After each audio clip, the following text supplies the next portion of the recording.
Hello बच्चों, आइए प्रश्न को पढ़ते हैं और समझते हैं। अप्रगामी तरंग में किसी निस्पंद के दोनों ओर स्थित माध्यम के कणों में कितना कलांतर होता है? दो निस्पंदों के बीच स्थित कणों में भी कितना कलांतर होता है, यह हम यहाँ पर ज्ञात करेंगे। तो प्रश्न को हल करने से पहले हम प्रश्न की मुख्य अवधारणा को जान लेते हैं। इस प्रश्न के लिए बच्चों हमारी जो मुख्य अवधारणा होगी वह यह होगी कि एक अप्रगामी तरंग की जो मानक समीकरण होती है वह हम जानते हैं कि अप्रगामी तरंग की मानक समीकरण वह क्या होती है? वह होती है y बराबर 2a कॉस के एक्स साइन ओमेगा टी। तो यहाँ से यदि हम देखें तो यहाँ जो परिणामी आयाम जो होता है, परिणामी आयाम, उसका मान क्या होता है? वह होता है हमारा ए एक्स, जिसका मान होता है 2a कॉस के एक्स होता है। यहाँ से के जो होगा वह क्या होगा? वह होगा संचरण नियतांक होगा, और इसका मान होता है 2 पाई/लैम्बडा, जहाँ लैम्बडा तरंग का क्या है? तरंग दैर्ध्य है। अब इस प्रश्न के लिए हमारी दूसरी मुख्य अवधारणा की तरफ हम चलते हैं। तो प्रश्न के लिए हमारी दूसरी मुख्य अवधारणा यह होगी। तो मान लेते हैं यह एक तरंग है, कुछ इस प्रकार गति ये कर रही है। तो यह एक, यहाँ इधर हमने इसको डोरी को बांधा हुआ है तो इसमें तरंग गति कर रही है।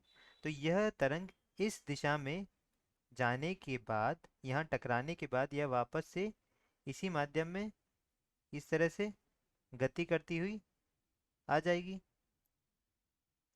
तो यह इस दिशा में वापस आ चुकी है। तो यदि हम यहाँ देखें तो जहाँ जहाँ दोनों तरंगों के अध्यारोपित होने से जिन जिन बिंदुओं पे जो दोनों तरंगों का आयाम जो होता है वह अगर शून्य होता है, यहाँ आयाम क्या है? इन बिंदुओं पे आयाम बराबर शून्य है। तो जिन बिंदुओं पे आयाम शून्य होता है वहाँ बनते हैं हमारे निस्पंद, जिन्हें हम n से दर्शाते हैं। तो जिन बिंदुओं पे आयाम अधिकतम होता है वहाँ हम दर्शाते हैं क्या? वहाँ दर्शाते हैं हम, उन्हें कहते हैं हम प्रस्पंद। वह क्या बिंदु होते हैं? प्रस्पंद बिंदु होते हैं, जिन्हें हम an से दर्शाते हैं, जहाँ आयाम क्या होता है? अधिकतम होता है। तो हमारे प्रस्पंद और निस्पंद के बारे में हम जान चुके हैं। अभी हम बात करते हैं निस्पंद के लिए। निस्पंद के लिए आयाम का मान क्या होगा? शून्य। तो यहाँ से यदि हम देखें निस्पंद के लिए, निस्पंद के लिए आयाम ए एक्स का मान क्या होना चाहिए? वह शून्य होना चाहिए। तो यहाँ से यदि हम देखें 2a कॉस के एक्स, 2a कॉस के एक्स क्या होना चाहिए? शून्य होना चाहिए। यहाँ से यदि हम देखें कॉस के एक्स का मान शून्य होना चाहिए। और कॉस कब शून्य होता है? हम जानते हैं कॉस शून्य होता है जब के एक्स का मान क्या हो जाए? या तो 1 पाई/2 हो जाए, 3 पाई/2 हो जाए, 5 पाई/2 हो जाए, इसी तरह चलते हुए कहाँ तक हो जाए? 2n+1 पाई/2 हो जाए। तो यहाँ से यदि हम देखें के को हम जानते हैं के क्या होता है? 2 पाई/लैम्बडा होता है। तो यहाँ से यदि हम रखें 2 पाई/लैम्बडा गुणा एक्स किस किस मान के बराबर हो जाए?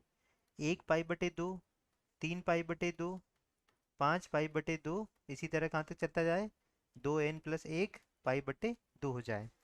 तो यहाँ से पाई कट जाएंगे सारे, और यहाँ से यदि हम देखें तो लैम्बडा का जो मान, एक्स का जो मान आएगा वह आएगा कितनी कितनी दूरी पर निष्पन्द होंगे?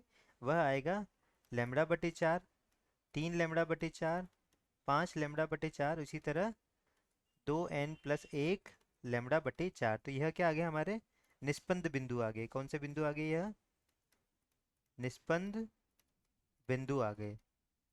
अब बात करते हैं हम प्रस्पंद के लिए। यदि यहाँ से हम देखें प्रस्पंद के लिए आयाम अधिकतम होना चाहिए। प्रस्पंद के लिए आयाम ए एक्स का मान क्या होना चाहिए? वह अधिकतम होना चाहिए। तो यहाँ हम देखें 2a कॉस के एक्स का मान क्या होना चाहिए, अधिकतम होना चाहिए। यह कब अधिकतम होगा, जब कोस के एक्स अधिकतम होगा। कोस के एक्स जब क्या होगा, अधिकतम होगा, तब यह मान हमारा आ जाएगा अधिकतम। तो कॉस के एक्स अधिकतम कब होता है, जब के एक्स का मान या तो शून्य हो, पाई हो, 2 पाई हो, 3 पाई हो, इसी तरह से चलता जाएगा। तो यहाँ हर पाई पे इसका मान क्या हो जाएगा, वह शून्य, वह इसका एक हो जाएगा।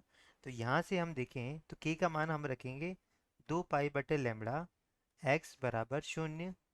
यह होगा यहाँ पर पाई, 2 पाई, इस तरह चलता जाएगा। इसे हम एन पाई लिख सकते हैं। तो यहाँ से जो एक्स का मान आएगा वह आएगा शून्य। यह आएगा लैम्बडा/2, लैम्बडा, 3 लैम्बडा/2, 2 लैम्बडा, इसी तरह से आगे चलता जाएगा। तो यहाँ से यह क्या आ गया, हमारे प्रस्पंद बिंदु आ गए, प्रस्पंद बिंदु आ गए हैं। तो अब हम देखें, यहाँ पर प्रश्न में हमसे पूछा है कि किसी निस्पंद के दोनों ओर स्थित, तो यह हमारा क्या है, निस्पंद है। इसके दोनों ओर स्थित जो कणों में कलांतर कितना होगा। तो इन दोनों कणों के बीच का जो कलांतर है हमें ज्ञात करना है यहाँ पर। तो यदि हम यहाँ से देखें तो एक निस्पंद तथा प्रस्पंद के बीच की दूरी देख लेते हैं, तथा दो निस्पंदों के बीच के कणों की दूरी देख लेते हैं। तो यह निस्पंद बिंदु है, तो दो निस्पंदों के बीच की दूरी देखते हैं। तो वह कितनी आएगी, वह आएगी यहाँ से दो निस्पंदों के बीच की दूरी, वह कितनी आएगी, इस दूरी में से इस दूरी को मैं घटा दूंगा, 3 लैम्बडा/4 माइनस लैम्बडा/4। तो यह दूरी आ जाएगी हमारे पास लैम्बडा/2। तो यहाँ से यहाँ तक हम देखें, यहाँ से तो दो निस्पंदों के बीच की दूरी, यह दूरी हमारे पास कितनी आ चुकी है, यह आ चुकी है लैम्बडा/, हमारे पास 2 आ चुकी है।